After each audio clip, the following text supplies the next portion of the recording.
Paula, let's start with you first in your reporting on this. What do we know? Well, good morning. The subpoenas mark a sharp escalation in the 2-month-old committee's investigation, and members have said they are very interested in what information was known within Trump's orbit about the planning leading up to the insurrection and the decisions made that day. Now, these are the first subpoenas, and the committee has specifically targeted individuals they believe would be uncooperative. And they include Trump White House Chief of Staff Mark Meadows, former Deputy Chief of Staff Dan Scavino, former advisor Steve Bannon, and Kash Patel, former Chief of Staff to then Acting Secretary of Defense Christopher Miller. Now, the committee is looking for a pretty quick turnaround here. All 4 Trump associates are directed to produce relevant documents by October 7th and then appear for depositions the following week. Now, CNN has reached out to Meadows, Scavino, and Bannon for comment.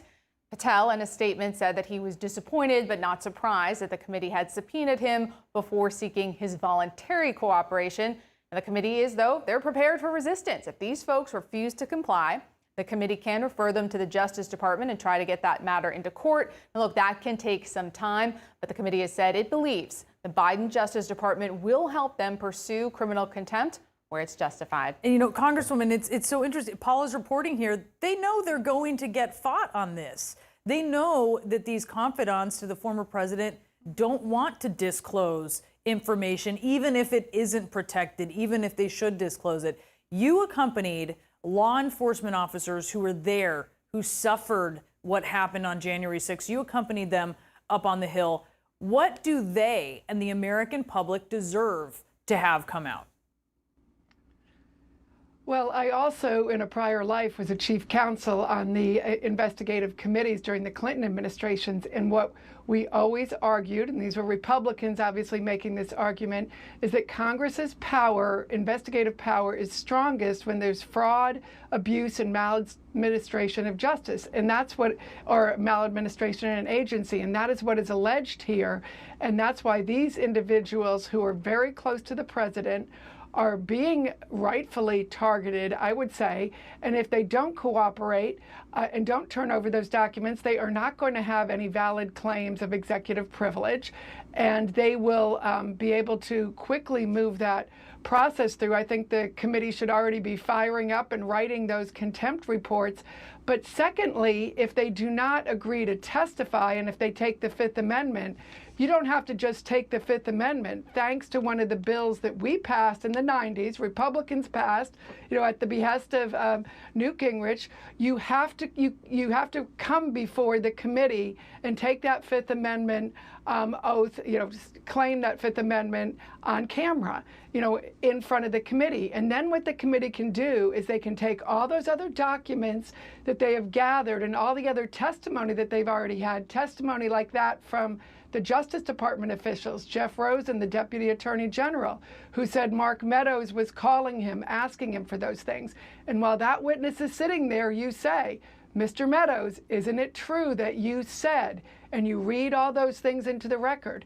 You can read, if you have his texts and his emails and other documents, you can read them into the record, ask them questions, and then at that point, the only thing they're doing, I guess, would be sitting there saying, on the advice of counsel, I'm taking the Fifth Amendment, which will look very incriminating and rightfully. So the committee does have all of these opportunities and information to inform the public about the abuse, the maladministration that went on during this whole process. And as they continue to get documents, which they should get by holding them in contempt, they will be able to provide a lot of information about the corruption that went on. And I would also point out that you don't have to just send it over to the Justice Department for contempt.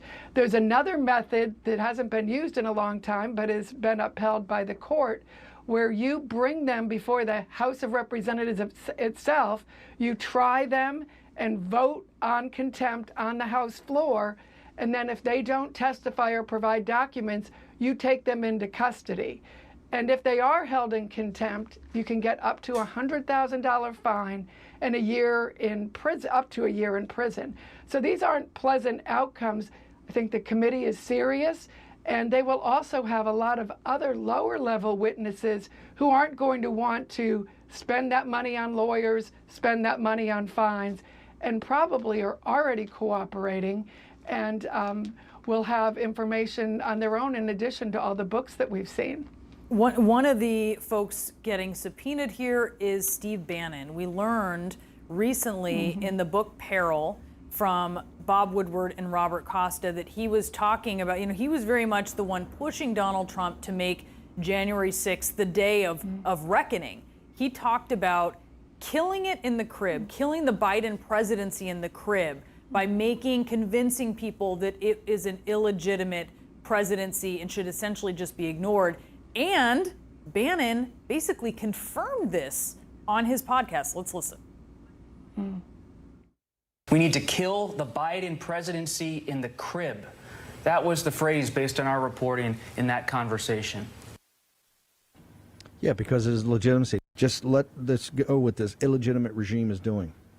It killed itself, okay? But we told you from the very beginning, just expose it, never back down, never give up, and this thing will implode. Okay, but Paula, he knew that actually this regime, as he puts it, was legitimate. He knew that the win was legitimate. All the folks around Trump actually knew this. And yet here he is painting this picture. What type of problem does that create for Steve Bannon? It creates a huge problem for all of these witnesses, because not only are they looking at what was happening in the days leading up to January 6th and on that day, they're also looking at these efforts to pressure state election officials to overturn their election results, to sort of meddle with those election results. This is a broad inquiry here. And if you look at the letters that have been sent to these individual witnesses, there's a lot of concern in terms of these folks actually opening their mouths and answering questions before this committee. Potential legal, potentially even criminal liability here. So comments like that, efforts like that, an enormous liability, an enormous risk, not only for Steve Bannon, but according to this letter, potentially for Mark Meadows as well. Why are these 4 witnesses who've just been subpoenaed, all close Trump aides, so critical to your investigation? Well, because they were in and around the president on these pivotal days, on January 5th, on January 6th. They were in communication, some of them with each other, others with the president.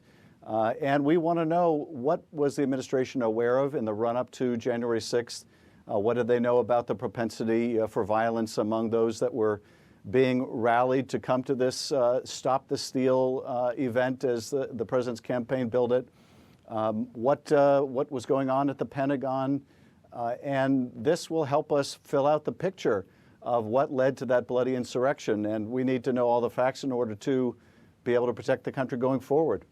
Indeed. The former President Trump, he reacted saying, and I'm quoting him now, "We will fight the subpoenas on executive privilege and other grounds, calling your investigation," once again, I'm quoting, "unselect committee." Does that threat by the former president have any teeth? Because the White House, the current White House, says President Biden wouldn't assert executive privilege. Well, first of all, it's very encouraging that the Biden administration is not going to allow those that were potentially implicated in January 6th to hide behind bogus claims of privilege. So that's very encouraging from the Biden administration. We wouldn't expect anything different from Donald Trump. Look, he spent 4 years stonewalling all subpoenas. He spent the last couple years pushing out this big lie, and now he's continuing to push out the big lie. So this is not surprising. We're going to use whatever compulsion we need to get these witnesses to testify, and we went straight to subpoenas because we were aware that they might very well try to do what they did, frankly, in the last administration, that is run out the clock for years and years. The chairman of the Select Committee, Benny Thompson, says if these witnesses don't comply, then, I'm quoting now, criminal contempt or other measures will be open to us. That's a quote from Benny Thompson. What other measures, Mr. Chairman, are on the table? Well, that is, frankly, the most, probably the most severe measure. There are a number of ways to enforce subpoenas, as we've tried over the last 4 years. There is civil efforts to seek to effectuate those subpoenas in court, but that can be very time-consuming. Now, during the last administration, when Bill Barr was the Attorney General, he was doing everything he could to protect the person of the country, not the country itself, which meant, of course, that he wasn't going to assist in enforcing subpoenas. But it's a very different Justice Department now that puts the public interest first. And so if people, willfully ignore the law and they defy these subpoenas, then pursuing a criminal contempt is viable. And we would hope that we would have the support of the Justice Department in that. We have to reestablish that people can't simply thumb their nose at legal process and get away with it.